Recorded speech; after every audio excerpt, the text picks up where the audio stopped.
बहुत कीमत होती है। मैं वही कह रहा हूं कि भाव जीवन में बहुत महत्व रखता है। मैंने पहले बताया था कि तुलसी ने कितनी सुंदर बात लिखी है कि जाकी रही भावना जैसी प्रभु मूरत देखे तिन तैसी। आप जैसा जीवन में भाव रखेंगे वैसे भाव गोविंद सरकार का हमारे प्रति रहेगा। कहा तो था बाली ने, रामचरित के उस मानस पर जाइए ना, देखिए जहां बाली ने कहा कि मैं बैरी सुगरी में प्यारा।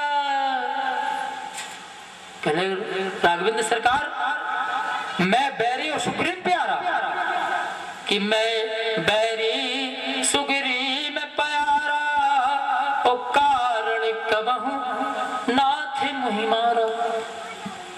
मेरे ठाकुर जी, मेरे रामचंद्र, आप तो मर्यादा पुरुषोत्तम राम है। सारे दुनिया, सारी वसुंधरा, सारे संसार के जितने ग्रंथ है आपको मर्यादा पुरुषोत्तम कहा करते हैं। समदर्शी राम कहते हैं, राम समदर्शी हैं। गोविंद सरकार समदर्शी है, मेरे ठाकुर समदर्शी हैं। लेकिन आपने तो यहाँ विषमता खड़ी कर दी। मेरे राघवेंद्र, मुझे मारा तो दुश्मन बनकर मारा। राम ने कहा बाली, तुम्हारा भ्रम है जीवन का बाली, भाव कुभाव अलख ही जभी।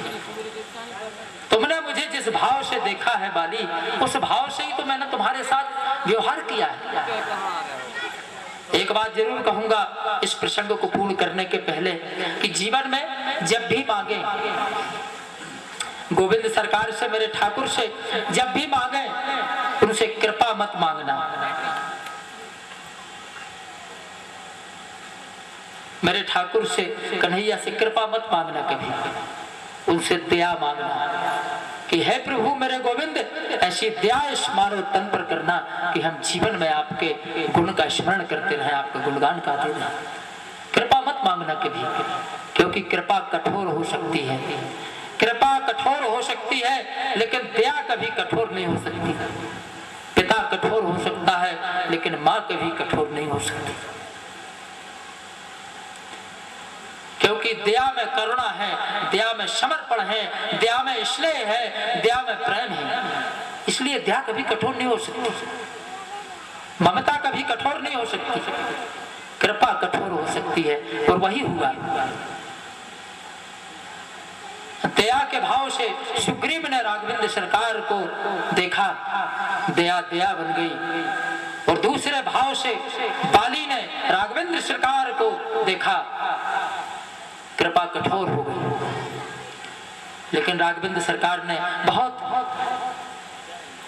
बाली के सिर पर हाथ फेरा, बोले बाली तुम्हें भ्रम है रे जीवन का, मैं समदर्शी राम ही हूँ, विषमदर्शी राम नहीं हूँ।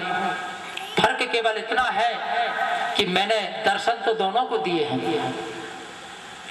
दोनों को मेरे धाम जाना है, दर्शन मैंने दोनों को दिए हैं बाली।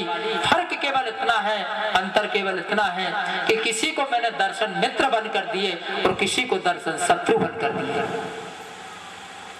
दर्शन तो सुग्रीव को भी दिया लेकिन दोस्त बनकर दिया, तुम्हें भी दर्शन दिया लेकिन मुझे शत्रु बनकर दर्शन देना पड़े, क्योंकि तुम्हारा भाव ऐसा था कि मुझे तुम्हारे भाव के अनुसार जाकी रही भावना जैसी। जिस भावना से तुमने मेरा गुणगान किया बाली, उस भाव को लेकर मैंने तुम्हें दर्शन दे दिया।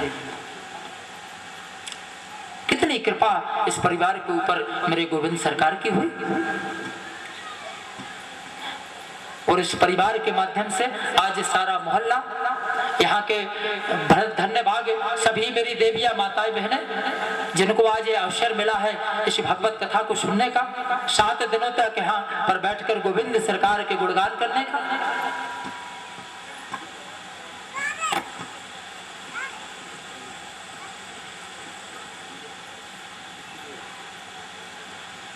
इस भगवत कथा के माध्यम से जब हम विभिन्न प्रसंगों को लेकर कन्हैया की लीला और भगवत सुखदेव जी महाराज के मुख से यह भगवत कथा का हम सार आगे जब सुनते रहेंगे, आज पूरे 88,000 ऋषियों महर्षियों ने सनंदन कुमार जी से कहा कि भगवान कोई ऐसी लीला, कोई ऐसी कथा सुनाइए जिसमें प्रभु के गुणगान हो, प्रभु के गुणगान छिपे हों।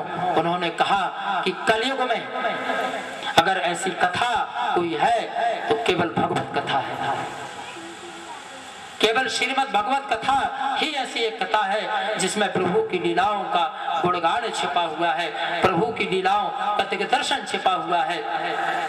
ऐसी कथा के माध्यम से, इसी कथा के माध्यम से 7 दिनों तक राजा परीक्षित को सुखदेव जी महाराज इसी कथा के माध्यम से उनके जीवन को मुक्त करने का प्रयास करेंगे।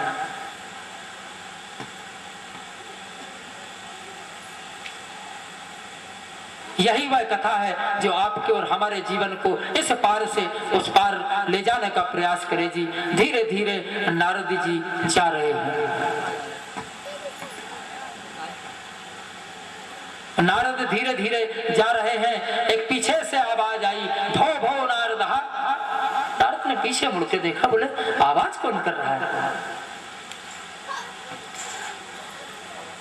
नारद ददाति नारद, जो सारे संसार को ज्ञान के माध्यम से, सारे संसार के देवताओं को ज्ञान के माध्यम से दिग्दर्शन कराता है, ऐसे नारद ठिठक कर खड़े हो गए। उन्होंने पीछे देखा, किसी ने मुझे आवाज दी है। नारद ने देखा एक महिला पीछे खड़ी थी। उन्होंने कहा, भो भो नारद रक्षामि करोति। नारद तो संत थे, संत का हृदय तो कोमल होता है, संत हृदय कोमल चंगा। संत कोमल हृदय को होते हैं। भगवान कठोर हो सकता है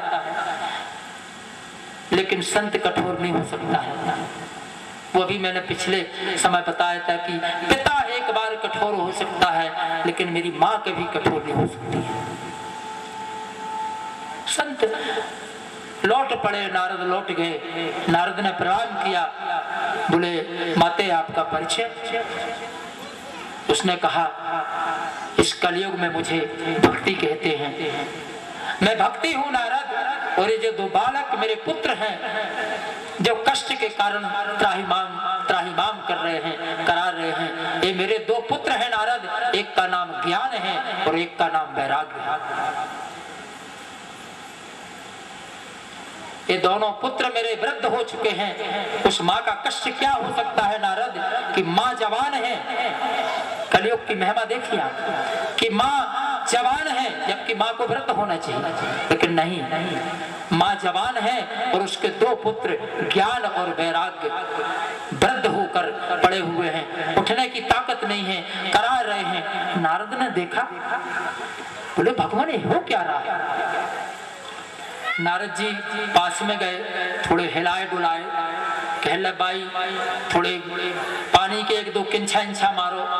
कहला सब कुछ कर लिया है नारद भगवान, लेकिन कुछ नहीं।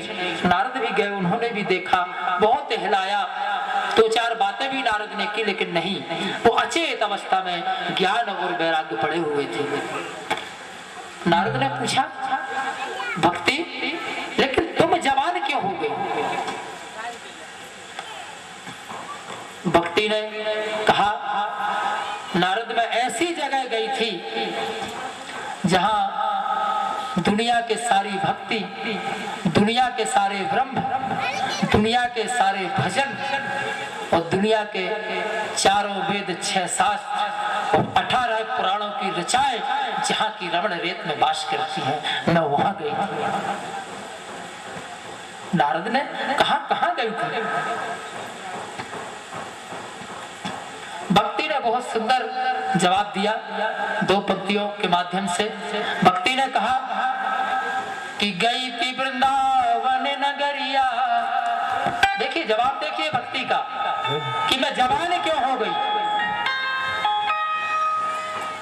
उसने कहा, नारद गई थी वृंदावन नगरिया, सवरिया सलागी नजरिया। गई थी वृंदावन नगरिया, सवरिया सलागी नजरिया। उसने कहा, नारद मैं वहां गई थी, उस बाके बिहारी के श्याम सुंदर के दरबार में गई, जहां मेरी उस अटपट छवि वाले श्याम सुंदर से मेरी नजर मिल गई और मैं वृद्ध से जवान हो गई। उस वृंदावन गई थी मैं, लेकिन मेरे दो पुत्र नहीं जा पाए नारद। ज्ञान और वैराग्य यहीं रह गए। भक्ति भर वहां पहुंच गई जहां भक्ति पानी भरा करती है, जहां वेदों की ऋचाएं, 18 पुराणों के श्लोक, जहां महाभारत के 18 पुराणों के, महाभारत के 18 पुराणों के श्लोक, 18,000 वेदों की ऋचाएं जिस ब्रह्म का गुणगान करती हैं, अखंड मंडलाकारम व्याप्तम जेम चिरम चला वाले ब्रह्म को पाने के लिए कोटि कोटि नमन करती हैं। मैं वहां गई थी रे नारद।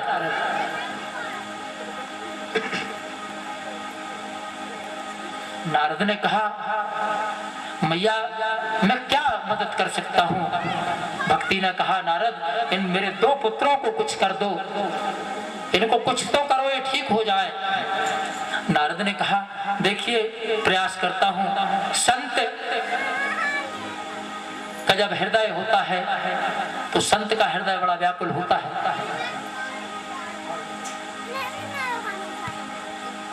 संत का हृदय बड़ा व्याकुल होता है। व्याकुलता जा नारद के जीवन में आ गई। उन्होंने कहा, रुको हम देखते हैं, उपाय करते हैं। सनत कुमार जी को नारद ने ढूंढा, प्रणाम किया, बोले त्राहि माम शरणम गता। उन्होंने कहा, नारद जी प्रसन्न रहिए, सुनाइए क्या हाल है। उन्होंने कहा, नारद सनत कुमार जी महाराज भगवत इस कलयुग में एक ऐसा विचित्र दृश्य जो देखा है वो आज ना तो चित्र है इस संसार सागर का मेरे भगवान, ना विचित्रता है मृत्यु लोक की। बोले फिर? बोले मैंने बड़ा अति विचित्र दृश्य देखा है। चित्र सहज हुआ करता है मेरी देवियों, मेरे भक्तों, चित्र सहज हुआ करता है। विचित्र जो होता है वो असहज होता है और अति विचित्र जो होता है वो असंभव होता है। मैंने अति विचित्र देखा है भगवान। नारद ने पूरा वृत्तांत सुनाया, वो कथा सुनाई कि ऐसा ऐसा है। भक्ति के दो पुत्र हैं, जिसका नाम ज्ञान है, एक का नाम वैराग्य है। दोनों अचेत अवस्था में प्रभु पड़े हुए हैं। उन्होंने कहा, नारद यदि उनको मोक्ष चाहिए, उनको जीवन में अचेतना से चेतना में लाना है, यदि उनके जीवन से चिंता को अलग करके चिंतन में लाना है, यदि उन दोनों के जीवन से व्यग्रता को अलग करके एकाग्रता में लाना है नारद, तो भगवत कथा से अच्छा कोई ग्रंथ नहीं। भागवत कथा सुना दो। भक्ति ने कहा, मेरे प्रभु, मेरे संत, यदि कलयुग का इतना ही घोर प्रभाव है तो राजा परीक्षित ने कलयुग को समाप्त क्यों नहीं किया? संत ने कहा, कलयुग में हजारों करोड़ों लाखों अवगुण थे भक्ति, लेकिन केवल एक गुण के कारण, कहते हैं यदि व्यक्ति में एक गुण अच्छा हो, किसी व्यक्ति में एक अच्छाई हो तो हजारों बुराइयां अपने आप दब जाती हैं। यदि व्यक्ति हंसमुख हो, वो प्रेम से बोलता हो, घर में कितना लड़ाई करो, बाहर बताओ जाके कि फलाने घर में लड़ रहे थे, हो ही नहीं सकते, ऐसा आज तक देखो ही नहीं है। इतना बढ़िया तो हंस के बात करते रहे थे, फलाना ढेकना, कितना आप प्रयास करिए, लेकिन अगर एक अच्छाई जीवन में आपके है, एक गुण हमारे जीवन में है, तो हजारों बुराइयों को, वो हजारों अवगुणों को एक गुण जो है वो दबाने की, खत्म करने की क्षमता रखता है। मेरे प्रिय भक्तों, नारद ने कहा, भक्ति मैं मानता हूं कि कलयुग में हजारों अवगुण छिपे हैं, लेकिन जानते हो कलयुग को क्यों छोड़ा? कलयुग को क्यों नहीं राजा परीक्षित ने मारा?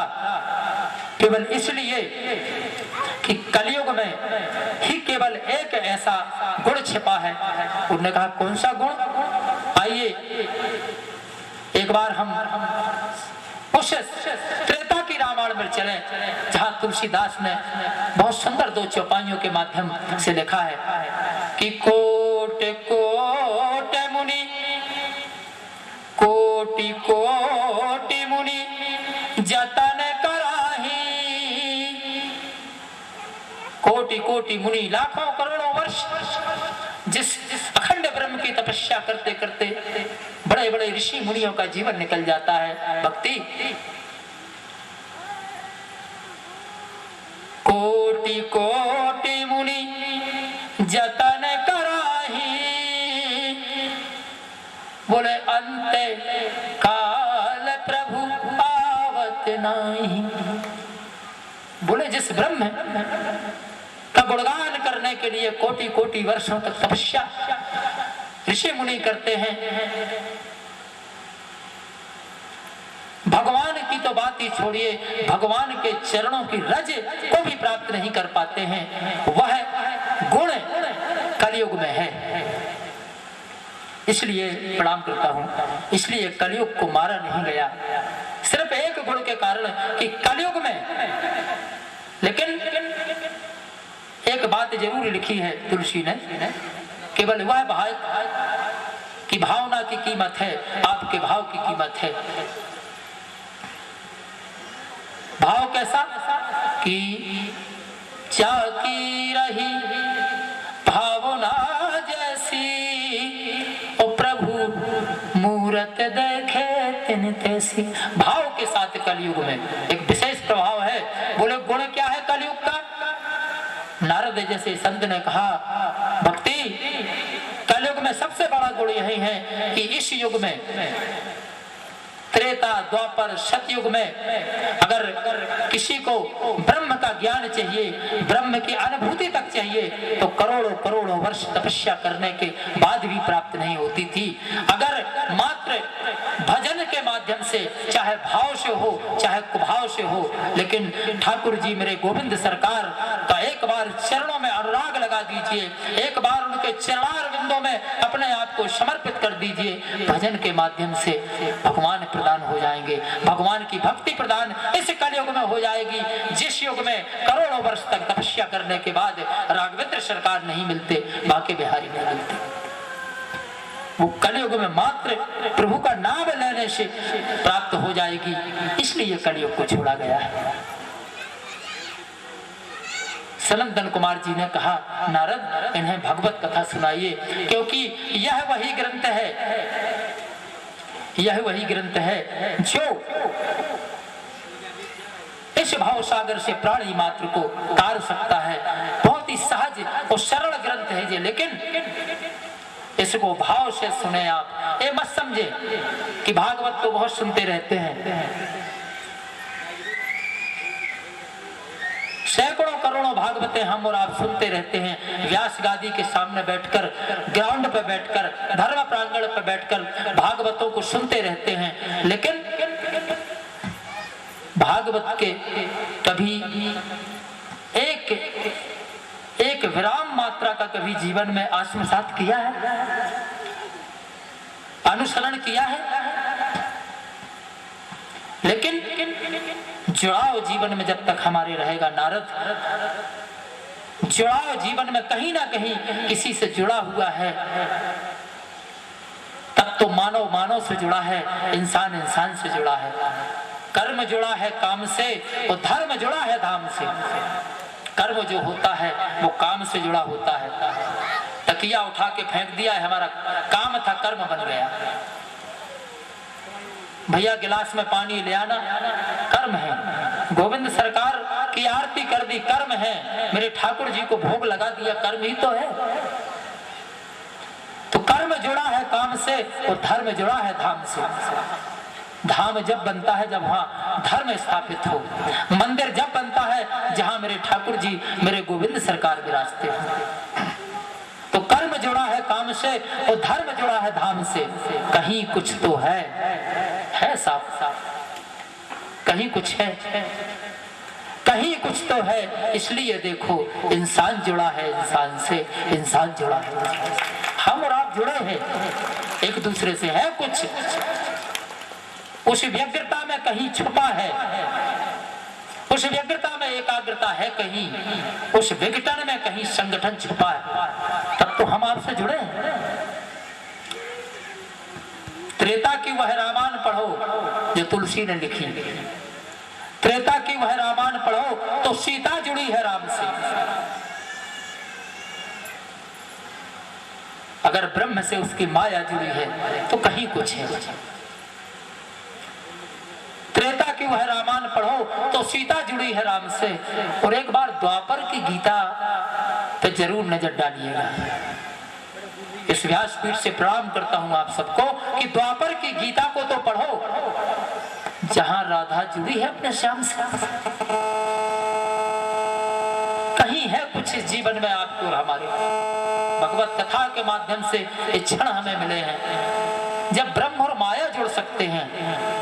तो कहीं है कुछ जिसने जीवन को जोड़ दिया है, जिसने आपको और हमारे जीवन को इस कथा में पहुंचाने का प्रयास किया है। और वेदों की ऋचाओं को देखो, वेदों की ऋचाओं को देखो, साहित्य पढ़ो, साहित्य को इतिहास पढ़ो। वेदों की ऋचाओं को देखो, साहित्य पढ़ो, साहित्य को इतिहास देखो तो मात्रा जुड़ी है विराम से। कहीं कुछ तो है, इंसान जुड़ा है इंसान से। अगर आपके हमारे जीवन में शून्य नहीं है तो हम अपने जीवन को कभी पूर्ण नहीं कर सकते हैं। इकनी एक बनकर जीवन भर रहेंगे, पहाड़े में बैठे रहेंगे, इकनी एक बने रहोगे। दुनिया के लोग हमें इकनी एक पढ़कर निकलते रहेंगे, लेकिन हम शून्य है। क्या शून्य? जिसके जीवन में कोई महत्व ना हो उसे शून्य कह देते हैं। लेकिन कभी कल्पना की है जीवन में कि इकनी एक को 10 बनाने वाला कौन है? इकनी एक को 10 बनाने वाला वही वो शून्य है जो एक तरफ पड़ा पड़ा अपने जीवन को कहीं बैठने का प्रयास कर रहा है।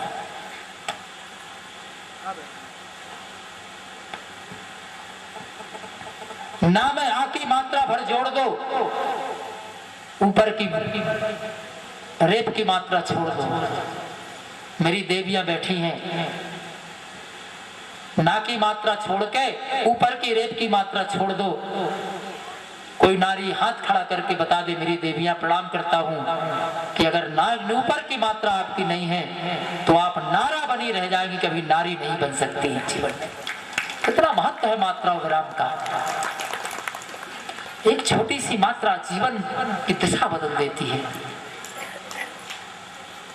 एक ने एक को 10 बना दिया।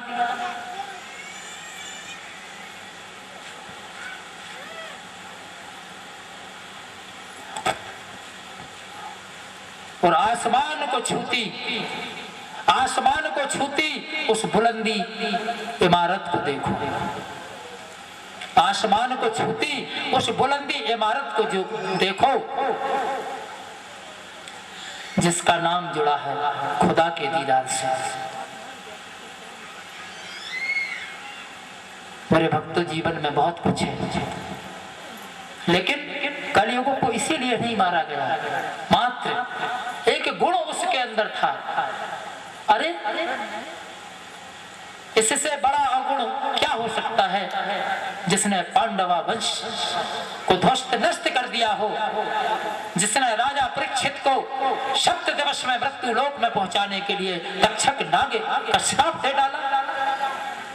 इससे बड़ा दुर्गुण कलयुग में क्या हो सकता है? लेकिन फिर भी नेति नेति क्षमा कलयुग को छोड़ दिया।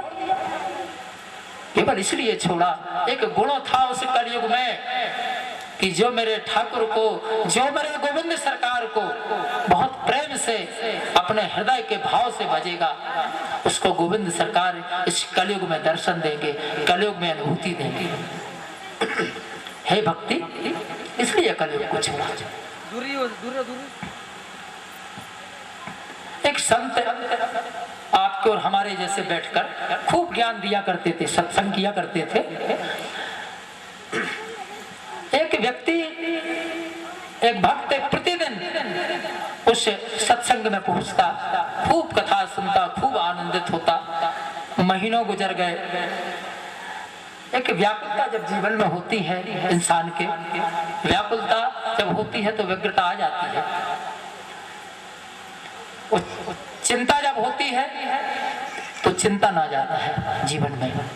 आज उस भक्त के जीवन में चिंतन आ गया खड़े हुए बोले, गुरु महाराज महीना भर गुजर गए आपके सत्संग में होते हुए। आप हमेशा कहते हैं कि बांके बिहारी का अनुभव तो आप एक बार कीजिए। एक महीना गुजर गया आपके साथ सत्संग करते करते, लेकिन ठाकुर जी का कभी अनुभव नहीं आप मुझे करा पाए। उसने कहा, पगले अनुभव तुझे करना है, मुझे नहीं कराना है। बोले, जा जीवन में एक संकल्प ले ले। वो भक्त उठा, बाहर आया, बोले क्या संकल्प अपने जीवन में लूं? ऐसा कौन सा संकल्प लूं जो मुझे गोविंद सरकार की अनुभूति करा सके कि हाँ तुम हो, और इस बात को सिद्ध हो सके कि करते हो मेरे गोविंद, मेरा नाम हो रहा है। देने वाला दूसरा, देता है दिन रैन, आप भरम हम पर करें। तासे नीचे ने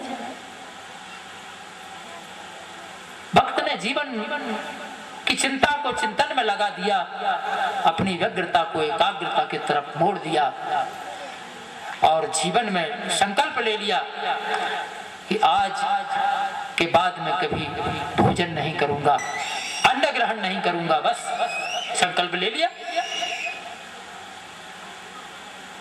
चल पड़ा घर की तरफ। लेकिन जैसे ही घर की तरफ गया, एक बार फिर जीवन में चिंतन आ गया। बोले, घर जाऊंगा तो पत्नी कहेगी काय आ गया, रोटी खा लो। बिटिया कहेगी पापा थाली लगा दें। यदि ये सब आया तो गड़बड़ काम है, खाना ही पड़ेगा। उन्होंने कहा चलो किसी मित्र के यहाँ चलते हैं। उसने कहा वहां मित्र के यहाँ जाएंगे तो वहां भी यही स्थिति रहेगी। चिंतन करते करते चिंतन करते करते दिमाग में आया कि क्यों ना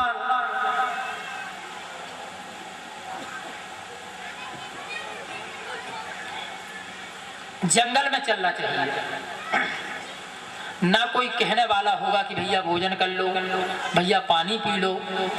बियाबान जंगल में जाके वह बैठ गया। ऐसे एक पेड़ लगा हुआ था, वहां जाके वो बैठ गया। सुनसान बियाबान जंगल में अकेला हुआ है, भक्त बैठा था। उसने कहा अब यहाँ कौन मुझे आएगा कि भोजन कर लो कहने के लिए। बैठा बैठा अचानक उसने देखा कि कानों में घोड़ों के टापों की आवाज उसके कानों में आई। उसने कहा कहीं कुछ तो है, इस बियाबान जंगल में हो कौन सकता है। थोड़ी देर में उसने देखा तो वहां जहां बैठा था उसके थोड़ी दूर डाकुओं का, चोरों लुटेरों का अड्डा था। डाकू चोर लुटेरे आए, घोड़े बांधे, बैठ गए। खीर वीर वो लोग बना के गए थे, अच्छी गंजा में खीर रखी थी, ढकी हुई बढ़िया खीर भी बना के गए थे। आए डाकू के सरदार ने कहा बहुत भूख लगी है भाई, खीर की व्यवस्था करो। खीर बना के गए तो उसको परोसो। अचानक एक डाकू की नजर पड़ी। उसने कहा सरदार क्या बात है। उसने कहा एक व्यक्ति बैठा है वहां। अच्छा, सरदार ने देखा है कौन है, अपने दल का तो है नहीं कोई डाकू बाकू। उसने कहा नहीं। डाकू ने कहा सरदार जाने दो, कोई बैठा होगा, कहीं कोई दिक्कत नहीं है अपन। बोले नहीं, ऐसे कैसे जाने दो, हो सकता पुलिस का आदमी हो सकता है किसी दूसरे दल का डाकू हो। मैं कहा क्या किया जाए, भूख तो लगी है, कहला है तो अकेला, अपन लोग तो बहुत से लोग हैं, तो इस बात का डर तो है नहीं कि वो अपन को मार डालेगा। लेकिन खीर जो गंजा में रखी है इसमें थोड़ा सा मुझे संशय लग रहा है। डाकू ने कहा सरदार कैसा संशय। उसने कहा ऐसा ना हो कि इसने अपनी खीर में जहर मिला दिया। आप देखिए जीवन की यात्रा किस तरफ मुड़ रही है। सरदार ने कहा मुझे लग रहा है ऐसा ना हो कि इस डाकू आपके किसी दूसरे गिरोह का हो और हमारी खीर में इसने जहर मिला दिया। बोले चलो दूसरी बनाए लेते हैं। सरदार ने कहा नहीं, दूसरी मत बनाओ, ऐसा करो इसी को पकड़ के लाओ, इसी को खिलाते हैं। अगर एक खीर खा के मर गया तो ठीक है, और नहीं मरा तो अपन को खीर खाना ही है, छोड़ देंगे साले को, होगा कहीं का।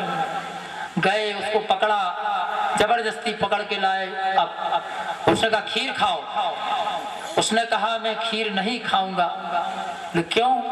बोले संकल्प लिया है खीर नहीं खाएंगे। कहने लगे खीर तो तुझे खाना पड़ेगी, इसलिए खाना पड़ेगी कि खीर का परीक्षण होना है कि इसमें जहर है कि नहीं। तो खीर तो तुझे खाना पड़ेगी चाहे कुछ हो जाए। उसने कहा खीर तो नहीं खाऊंगा, मैंने संकल्प लिया है भोजन न करने का। उसने कहा ऐसे नहीं मानेगा। 10-5 लोग सरदार ने भेजे, किसी ने यहाँ से लट्ठ मारा, किसी ने वहां से लट्ठ मारा। बोले खीर खा। मार मार के उसको खीर खिलाया, आधे गंजा खीर खिला दिया, लेकिन वो मरा नहीं। डाकू के सरदार ने कहा इसे छोड़ दो, खीर सही है, टेस्ट हो गया है, अब अपन लोग करो। बेचारा वहां से कराहता हुआ धीरे धीरे धीरे धीरे आया। जिस सत्संग में वो बैठा करता था वो सत्संग वहां चल रहा था। वहां से निकला, बाबा ने पुकारा, बोले बेटा यहाँ आओ, क्या हुआ तुम्हारे संकल्प का? बोले प्रभु संकल्प तो लिया था और जीवन में अनुभूति भी हो गई कि गोविंद सरकार मेरे ठाकुर जी किसी को भूखा उठा सकते हैं, लेकिन ठाकुर जी भूखा सुला नहीं सकते किसी को। लेकिन ऐसी कृपा की कि मार मार के अपनी कृपा की अनुभूति मुझे कराई है। धन्य है प्रभु, ये होता है सत्संग का प्रभाव। अनुभव तो करिए आप एक बार, निवेदन करूंगा व्यासपीठ से, सत्संग का एक बार अनुभव आप करिए, फिर देखिए जीवन का प्रभाव। भक्ति ने कहा नारद कैसी भगवत कथा? उनने कहा वह भगवत कथा जिस कथा में बैठकर आप श्रवण करेंगे, जीवन में एक बार अनुभव कर लेंगे, उस दिन आप मोक्ष को प्रदान हो जाएंगे। उस दिन जीवन की जो भी व्याधियां हैं वो समाप्त स्वतः अपने आप समाप्त हो जाएंगी। नारद ने उन ज्ञान और वैराग्य को भागवत कथा सुनाई। बैठकर जैसे ही उन्होंने भगवत कथा सुनी, ज्ञान और वैराग्य चैतन्य हो गए, उठकर बैठ गए। कलयुग, द्वापर,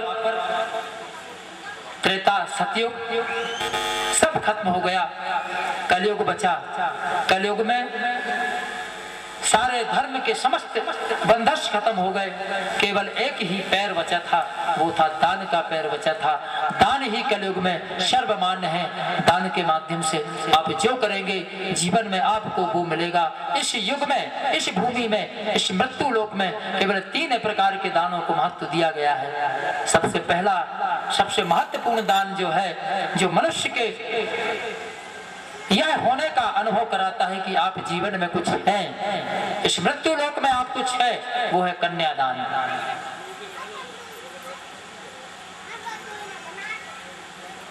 दूसरा है अन्नदान।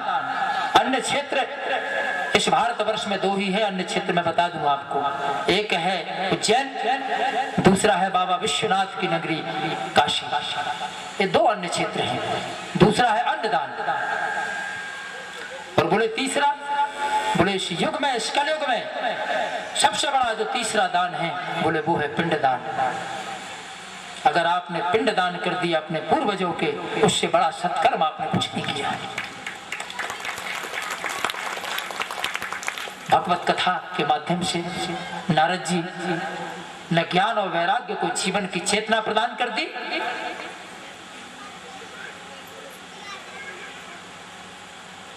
धीरे धीरे नारद जी ने बताया कि भक्ति जीवन में मिल जाना तो बहुत सरल है, लेकिन उसका रसास्वादन करना, उसके जीवन में भोग करना बहुत कठिन काम हुआ करता है। भगवत कथा में बहुत सुंदर चरित्र चित्रण दिया गया है कि आत्मदेव नाम के एक बहुत प्रकांड विद्वान ब्राह्मण थे। उनके कोई संतान नहीं थी, बेचारे बड़े दुखी हुआ करते थे। विद्वान थे, ज्ञान था उन्हें इस बात का कि यह सुख मेरे जीवन में नहीं है, लेकिन नहीं है ये तो प्रत्याशा है मानव जीवन की। कुछ भी नहीं है ये प्रत्याशा है, लेकिन आगे जीवन में कुछ है, ये आशा जीवन में आदमी को लगी रहती है। प्राणी को आशा लगी रहती है कि नहीं, प्रत्याशा के बाद कुछ है तो वो आशा है। देहाती की भाषा में कहा जाता है कि आशा से आसमान टिका होता है। पता है आसमान की दूरी आज तक कोई नहीं नाप पाया। भगवान भूअस्कर जहां से उदय होते हैं और संध्या का सूर्यास्त जहां से अपनी लालिमा को देकर सारे संसार को, सारे विश्व को सुशोभित करता है, वहां की दूरी कोई नहीं नाप पाया। लेकिन फिर भी आशा में एक आसमान टिका है। आशा में एक आशा टिकी होती है कि निराशा में कहीं आशा है, प्रत्याशा में कहीं आशा है। आत्मदेव बड़े दुखी बेचारे जा रहे थे, संत मिले, संत को प्रणाम किया। संत ने कहा, आत्मदेव इतने दुखी क्यों हो? बोले, महाराज मैं दुखी तो हूं, लेकिन मुझे ज्ञान है इस बात का कि मैं जिस सुख के लिए दुखी हूं वो सुख मुझे मिलना ही नहीं है। उन्होंने कहा नहीं। फिर उन्होंने कहा कि ये फल लो। विधि का विधान जो लिखता है मेरे भक्तों, वो स्वयं ब्रह्मा नहीं मिटा सकता है, स्वयं विधाता उस विधि को, विधान को नहीं मिटा सकता है। लेकिन संत कृपा कछु, धन्य है रे संत, इस कलयुग में तुझे इतना मान दे दिया भागवत ने कि संत कृपा कछु दुर्लभ नाही। संत की कृपा जिस दिन हमारे जीवन में आ जाएगी, कोई कार्य दुर्लभ नहीं है जो संत ना कर सके। संत ने अपने थैले से फल निकाला, बोले अपनी पत्नी धुंधली को ये दे देना और उससे कहना कि ये फल खा लेगी। धुंधली ने फल तो ले लिया, लेकिन देखिए भाव जब जीवन में होता है तो भाव व्यक्ति को कुभाव की ओर ले जाता है। जैसा भाव जीवन में आप रखेंगे वैसा भाव प्रभु आपके साथ करेंगे। धुंधली ने कहा, कौन इन झंझटों में पड़े, कौन इन कष्टों में पड़े, 9 माह तक कहां मैं बालक को लादी लादी फिरूंगी। धुंधली ने धीरे से वो फल लिया और अपनी गाय को खिला दिया और अपनी बहन से कहा कि तेरे जो पुत्र होना है वो मुझे दे देना बहना। उसने कहा ठीक है दे दूंगी। कुछ समय के बाद जब दोनों के पुत्र हुए तो धुंधली की बहन के पास जो पुत्र हुआ उसका नाम, धुंधली ने चूंकि स्वयं उसको ग्रहण कर लिया था। देखिए जब व्यक्ति जो चीज ग्रहण करता है ना, उस ग्रहण के अनुसार उसका नामांकरण होता है। इस बात को आप ध्यान रखें। जैसा भाव, जैसे आप होंगे वैसे आप उस भाव को ग्रहण करेंगे। आप किसान हैं तो आप एक बहुत अच्छा फट्टा बांध लेंगे, धोती पहने हैं, बंडी पहने हैं, बढ़िया फावड़ा और कुदाल हाथ में लिए हैं, आप किसान कहलाएंगे। आपके भाव को जीवन में बना दिया है। आपको कोई ये नहीं कहेगा कि ये कोई कलेक्टर जा रहा है। जिस दिन सूट बूट पहन जाएंगे, चित्र वृत्त दोनों में फर्क होता है। चित्र बदलता है, वृत्त कभी बदलता नहीं है। प्रवृत्ति बदल सकती है लेकिन वृत्ति कभी बदल नहीं सकती। धुंधली की प्रवृत्ति नहीं थी, धुंधली के जीवन में वृत्ति आ गई थी। उसने जैसे ही अपनी बहन के बेटे को अपने पास लिया, उसका नाम रख दिया धुंधकारी। लेकिन निवेदन करना चाहूंगा, अपनी देवियां मेरी बैठी हैं इस व्यासपीठ के माध्यम से, कि महाभारत में तो एक धुंधकारी था। आज के इस महाभारत में, आज के इस भारत में ना जाने गली गली कितने धुंधकारी पैदा हो गए। कहां, क्यों? हम में कमी है या हमारे संस्कारों में कमी है, हमारी सोच में कमी है कहीं ना कहीं?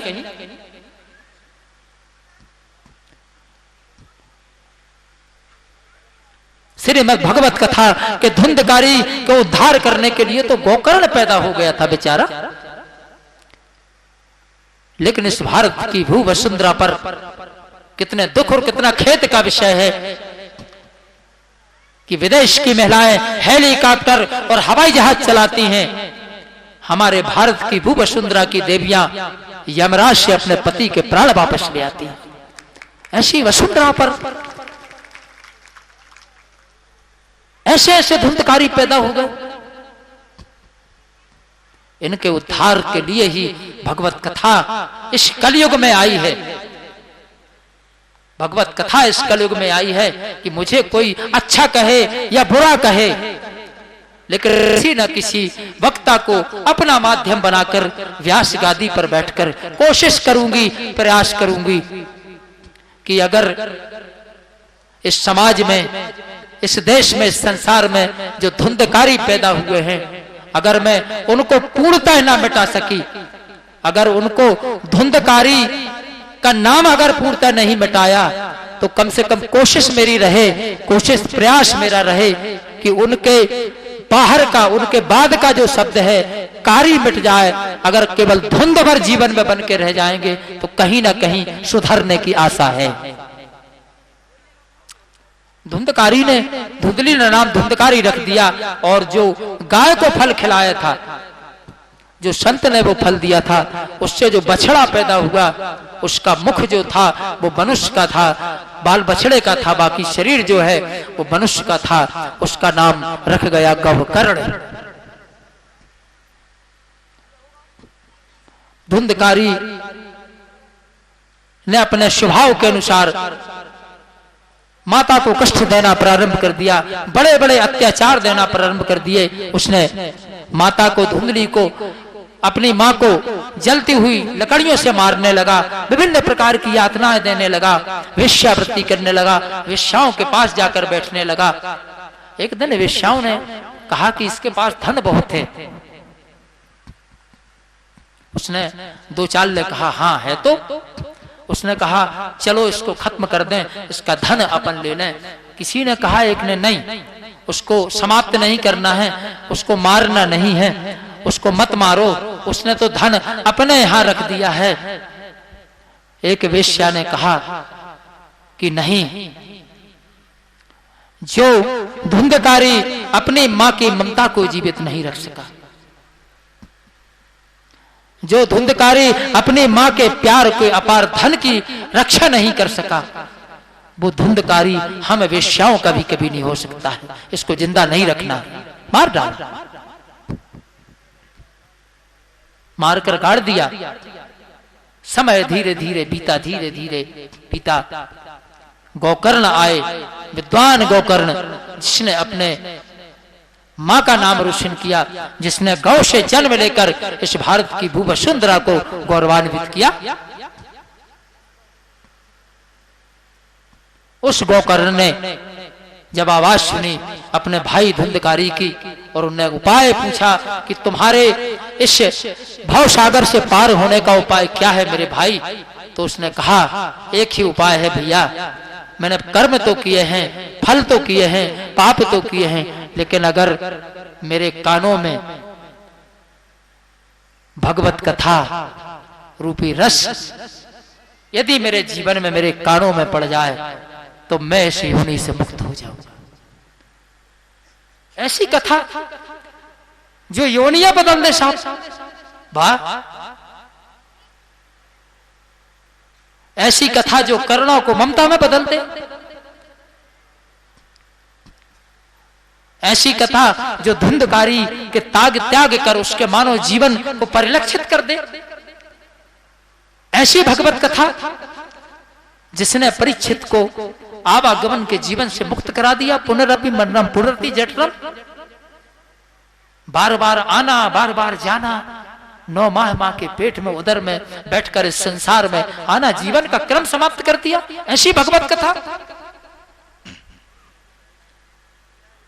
गोकर्ण ने कहा भैया मैं तुम्हें जरूर इस योनि से मुक्त करूंगा। उन्होंने भगवत कथा का श्रवण कराया धुंधकारी को।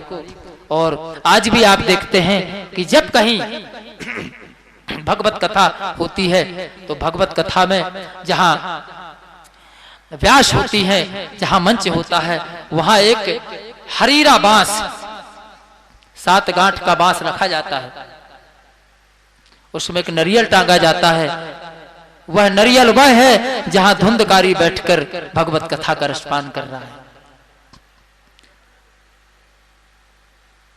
गोकर्ण कथा का रसपान करा रहे हैं। एक दिन कथा हुई, एक गांठ फूट गई। दूसरे दिन कथा हुई, दूसरी गांठ फूट गई। 7 दिनों में 7 गांठें फूट गई। धुंधकारी का यह जीवन अनंत से अंत में समाहित हो गया। न जीवन में कभी आना पड़ेगा, न जीवन में लौटना पड़ेगा, न इस जीवन में आकर 9 माह मां के उदर में बैठकर हमें उस मृत्यु लोक में जाने की प्रतीक्षा करनी पड़ेगी।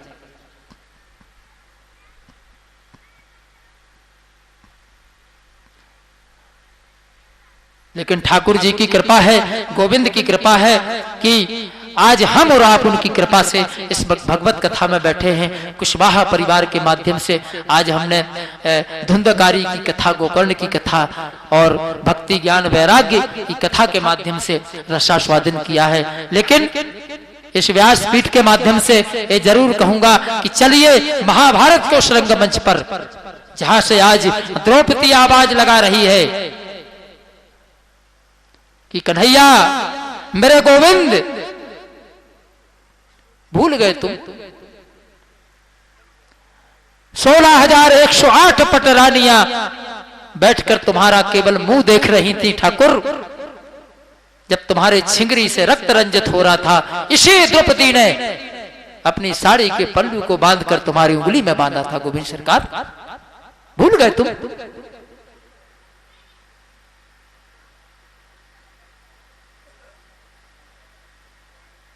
मैंने मनसा वाचा कर्म से गोविंद सरकार तुम्हारे चरणों का अनुराग लिया है। सुखदेव जी महाराज बैठे हैं। राजा परीक्षित ने अचानक देखा, बोले प्रभु ये आवाज कहां से आ रही है? सुखदेव जी ने कहा परीक्षित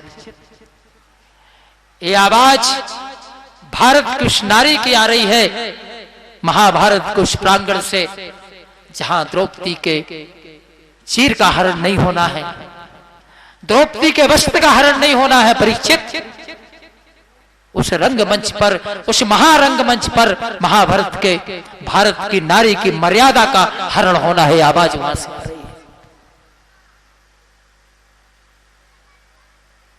नाव धीरे धीरे आगे बढ़ती जा रही है। नारद जैसे संत कथा सुनाते हुए जा रहे हैं। आगे पूछे, नारद ने कहा भक्ति तुम जाओ, ज्ञान और वैराग्य को लेकर जाओ। आज का प्रथम दिवस में हमारा आपका सत्संग यहीं तक है। कल से इस कथा का फिर प्रारंभ होगा। इस कथा के माध्यम से सुखदेव जी महाराज राजा परीक्षित कल से यात्रा कराएंगे 7 दिनों तक। इस कथा के माध्यम से उनके जीवन की व्यथा को समाप्त करने के लिए हम भी कल 5 बजे से इसी भगवत कथा के माध्यम से कुशवाहा परिवार के द्वारा जो 7 दिनों तक यह अवसर हमें यह कथा कहने का मिलेगा, भगवत कथा करने का मिलेगा, मैं सभी से निवेदन करना चाहूंगा कि भगवत कथा में अवश्य आइए। भगवत कथा वह रस है, वह रसपान है कि मदहोश तो बेहोश हो जीवन को लुटा देती है। मदहोश तो बेहोश हो जीवन को लुटा देती है। यह वो कथा है मेरे भक्तों जो जीवन को बना देती है। एक बार शराब पियोगे तो होश में आ जाओगे, क्योंकि शराब वाला जो है वो बेहोश हुआ करता है, जो बेहोश होगा वो कभी ना कभी होश में आएगा। ये संकेत है बेहोश होने वाले का।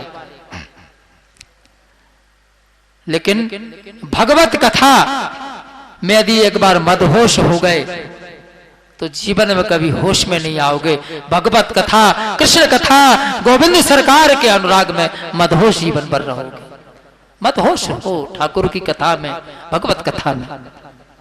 और चलिए गोविंद सरकार के चरणों में नमन करते हुए, भागवत मैया को सादर प्रणाम करते हुए, आप सब देवी मेरे भक्तों के अंदर बैठे हुए उस पर ब्रह्म नारायण को इस व्यात कादी से सादर प्रणाम करते हुए, कोशवा परिवार को सादर आशीर्वाद प्रदान करते हुए आज की कथा को हम यहीं विश्राम देते हैं।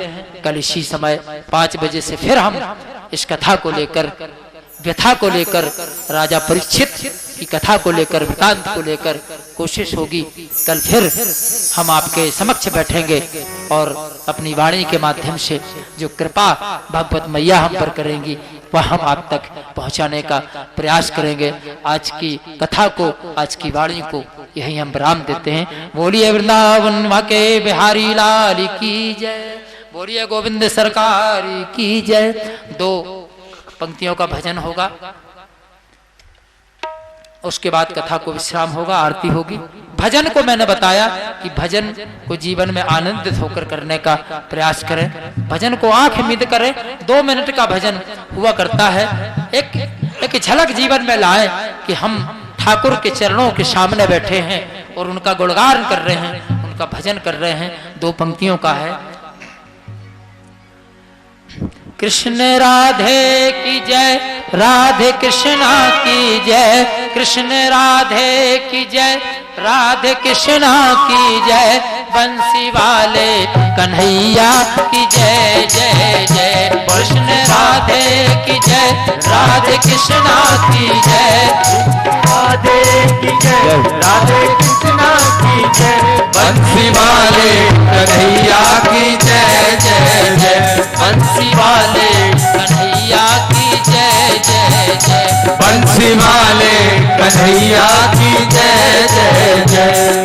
सभी से निवेदन करूंगा थपोड़ी बजाते जाएं। थपोड़ी किस लिए बजाई जाती है? आप अगर घर में बैठे हैं, एक कुकर, एक कुत्ता आपके गेट से भीतर आ रहा है तो आप करते हैं ए, थपोड़ी बजा देते हैं। एक किसान जब अपने खेत पर बैठकर अपनी फसल ताकता है तो आवाज देता है थपोड़ी बजाकर, हाड़ा हाड़ा हाड़ा,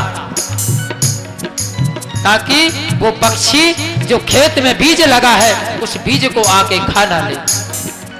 थपोड़ी सिर्फ इसलिए बजाई जाती है, ध्यान इसलिए केंद्रित है कि गोविंद सरकार रूपी बीज की हम रक्षा करते रहें। थपोड़ी क्यों बजा रहे हैं? ताकि काम, क्रोध, मद, लोभ के जो कुत्ते हैं जीवन में हमारे अंदर प्रवेश न कर पाए, हमारे गोविंद सरकार के पास ना आ पाए।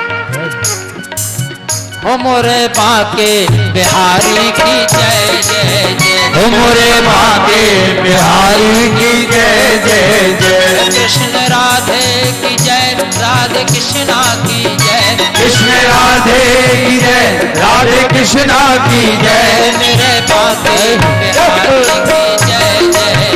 मेरे बाके बिहारी की जय जय जय, मेरे बाके बिहारी की जय जय जय, मेरे बाके बिहारी की जय जय जय, मेरे बाके बिहारी की जय जय जय।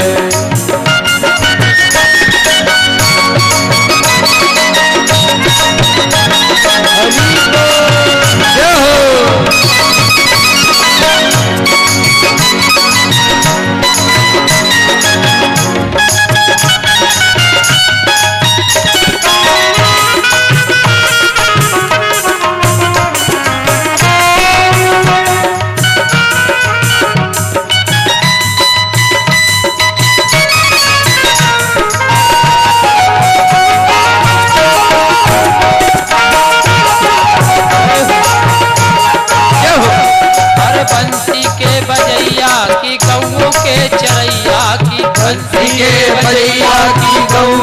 चरैया की, बंसी के बजैया की कौओं के चरैया की, बंसी के बजैया की कौओं के चरैया की, नाद के नथैया की जय जय जय, मेरे नाद के नथैया की जय जय जय, कृष्ण राधे की जय, राधे कृष्णा की जय, कृष्ण राधे की जय, राधे कृष्णा की जय,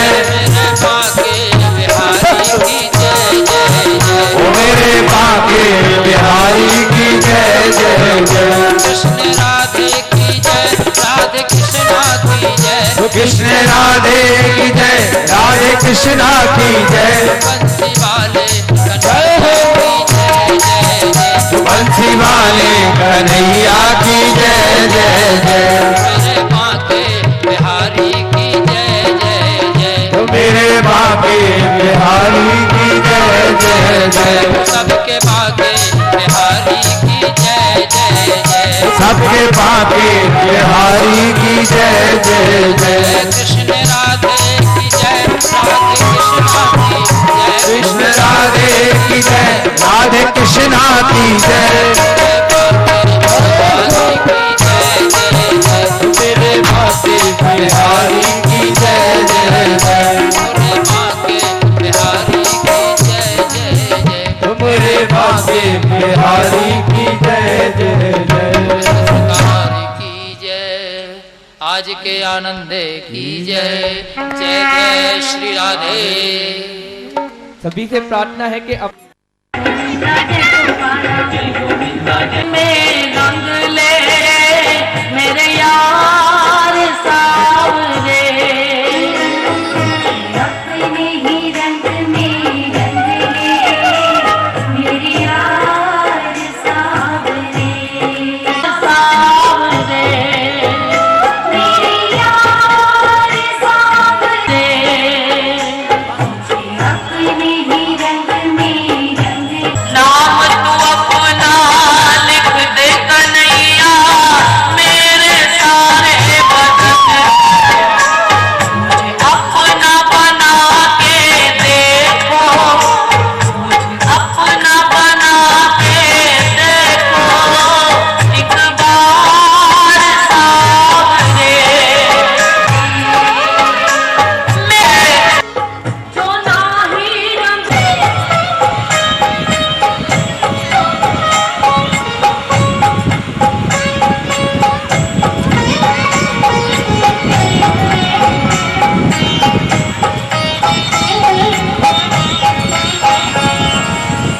अब सागर में मन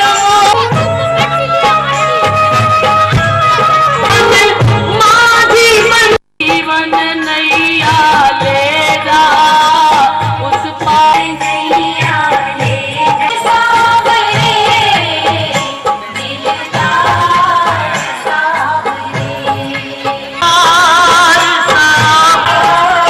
सावरे,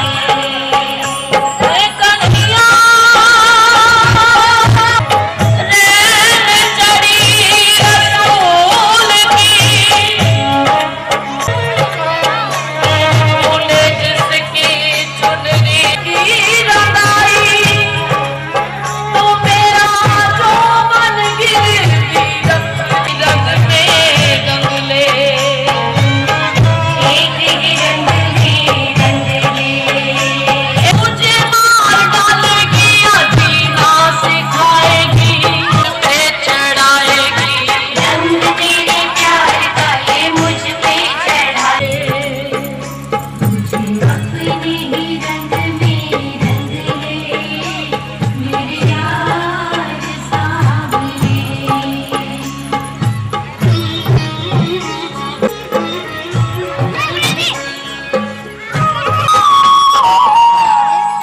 प्रीत लगाना प्रीतम ऐसी ना कुछ चाहा अब तक, प्रीत लगाना प्रीतम ऐसी इसके सिवा ना तुझसे चाहा जीना, बनवारी तुम बिन जीना देखा सावरे, दिलदार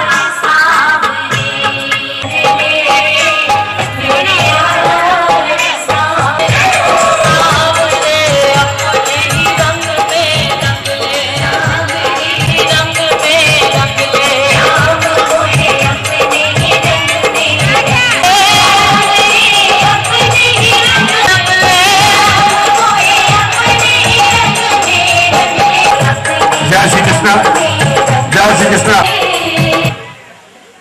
संजू भैया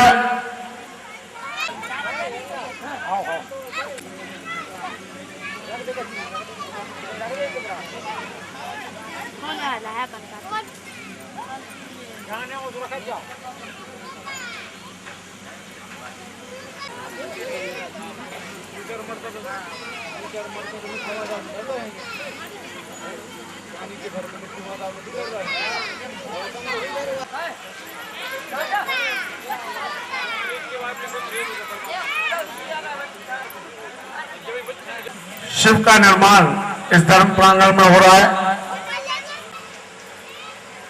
पूज्यपाद दत्ता जी के आदेश से विशेष कृपापात डॉक्टर अनिल शास्त्री बड़े भैया कूड़ा वालों के परम सानिध्य में इस धार्मिक अनुष्ठान का आयोजन होने जा रहा है। आप सभी श्रद्धालुओं से निवेदन, पार्थिव शिव का निर्माण कर रुद्र अभिषेक एवं श्रीमद् भागवत ज्ञान गंगा प्रवाह में